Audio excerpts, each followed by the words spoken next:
एक बहुत common query है फ्रेंड्स।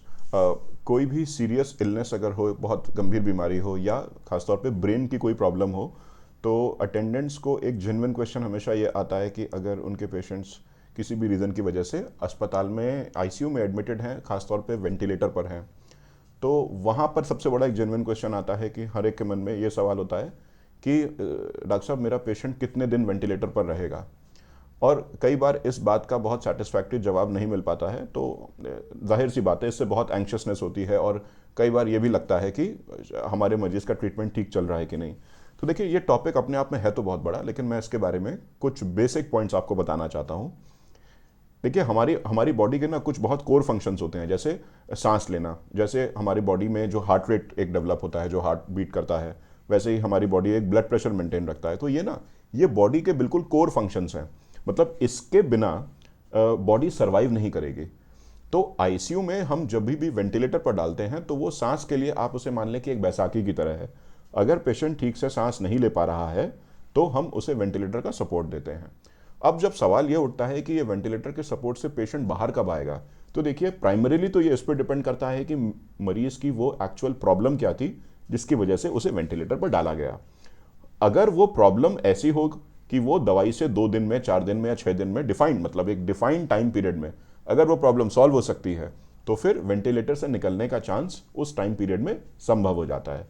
कई बार डायरेक्ट पेशेंट की प्रॉब्लम सांस को लेकर नहीं होती है, उसकी प्रॉब्लम किसी और सिस्टम को लेकर होती है। जैसे मसलन मान लीजिए कि किसी को बहुत तेज बुखार हो। जब बुखार भी एक लेवल के आगे बढ़ेगा, तो पेशेंट के सारे फंक्शंस को डिप्रेस करेगा ना। तो कई बार ऐसे केसेस में भी जहां डायरेक्टली रेस्पिरेशन मतलब सांस पे इफेक्ट नहीं है, लेकिन पेशेंट को इनडायरेक्ट इफेक्ट पड़ता है और पेशेंट को वेंटिलेटर पर डालना पड़ता है। तो वेंटिलेटर पर रहे एक पेशेंट को हर टाइप के सपोर्ट की ज़रूरत होती है।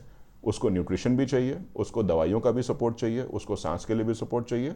और अगर हार्ट में कोई प्रॉब्लम है, तो फिर हार्ट के लिए मतलब वही जो मैंने बताया, हार्ट रेट या ब्लड प्रेशर को भी मेंटेन करने के लिए दवाई चाहिए होती है। ऐसी परिस्थिति में जब हम ये देखते हैं कि पेशेंट की बीमारी धीरे धीरे कम हो रही है या फिर पेशेंट का रिकवरी फास्ट हो रहा है और दवाइयों का सपोर्ट अगर अच्छा है, तब हम ग्रेजुअली मतलब धीरे धीरे पेशेंट की जो बैसाखी का सपोर्ट है, मतलब वेंटिलेटर की सेटिंग्स को धीरे धीरे कम करते हैं, ऑक्सीजन की रिक्वायरमेंट को धीरे धीरे कम करते हैं और देखते हैं कि पेशेंट बेटर हो रहा है कि नहीं।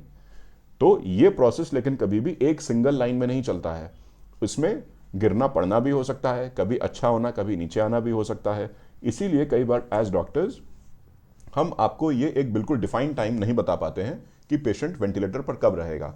लेकिन मोटा मोटा इन प्रॉब्लम्स में ना जल्दी, क्योंकि पेशेंट पार्टीज को भी बहुत चिंता होती है कि पेशेंट वेंटिलेटर पर है, ना केवल ये जान के लिए खतरे की बात हो जाती है, बल्कि मैं भी ये भी मानता हूँ कि हाँ, इसमें खर्चा भी ऑब्वियसली बहुत ज़्यादा होता है।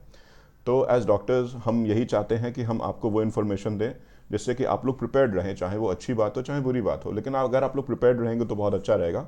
पर कई बार ये चीज़ एग्जैक्ट डेज या एग्जैक्ट नंबर ऑफ आवर्स में चलती नहीं है। तो क्योंकि मेरे पास भी ऐसी ना केवल पेशेंट्स की क्वेरीज आती हैं, बल्कि मेरे रिलेटिव्स, भाई परिवार में अगर कोई डॉक्टर है तो वो फिर हम ही से पूछते हैं। तो कई बार मुझे भी बहुत डिफिकल्ट होता है बताना कि वो एग्जैक्टली कितने दिन में होगा। लेकिन जब मेरी बात ये हो जाती है कि पूरा प्रोसेस क्या है, इसमें क्या बात है क्या नहीं, तो जब ये अंडरस्टैंडिंग थोड़ी सी बेटर होती है, तो एज अटेंडेंट्स आप लोगों को भी डॉक्टर पे फेथ हो जाता है। और रियल बात तो यही है, अगर आपका फेथ आप अपने डॉक्टर पर आप कर रहे हो, तो देखिए जनरली भगवान रिजल्ट अच्छा ही देते हैं। तो मुझे ये मैसेज देना था कि इसके लिए कई बार इतने एंक्शसनेस या इतनी चिंता में आप ना आए कि आपको एक एग्जैक्ट टाइम नहीं बताया गया और उस एग्जैक्ट टाइम के बाद वापस हो गए। बट ये चीज़ थोड़ी सी दाएं बाएं करके होती है। But if there is any issue, feel free to reach out to us and have a consult. Thank you.